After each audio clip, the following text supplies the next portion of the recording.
네, 미국이 이란과 전쟁에 치중하는 사이 일본은 인도태평양 주요 국가를 바쁘게 돌아다니면서 군사안보 협력 강화에 공을 들였습니다.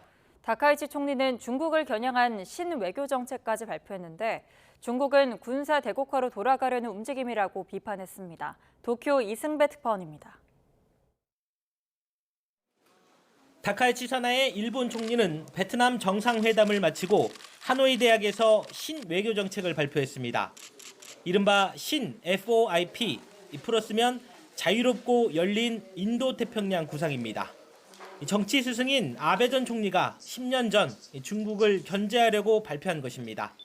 다카이치 총리는 베트남 등 개발도상국에 방위 장비를 확충하겠다는 계획을 밝혔습니다.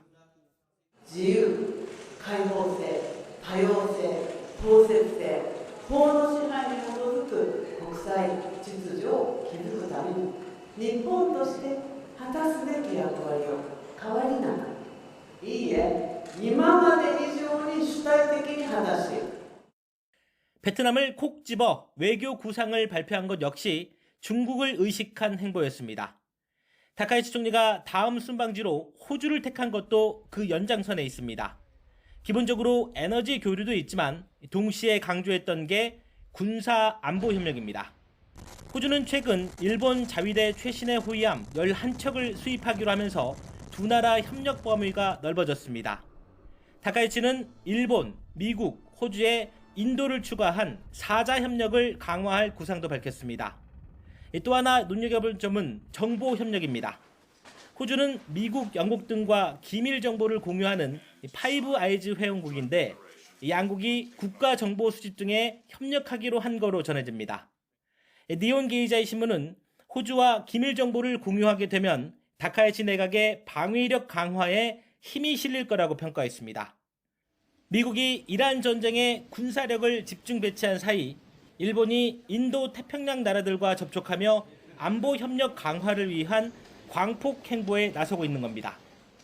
インド太平洋地域の艦艇建造、維持整備基盤の向上といった日豪双方にとって幅広い意義を有します。インド太平洋地域の平和と安定に貢献するものだと考えております。 중국은 일본이 군사 대국화 시절로 다시 돌아가고 있다고 비판했습니다.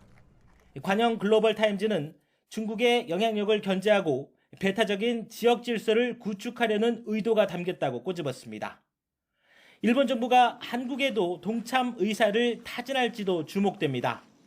다카이치 총리가 미중 정상회담쯤 방한해 우리 정부에 일본의 신외교 정책에 참여해달라고 요청할 수 있다는 전망이 나오고 있습니다. 도쿄에서 YTN 이승배입니다.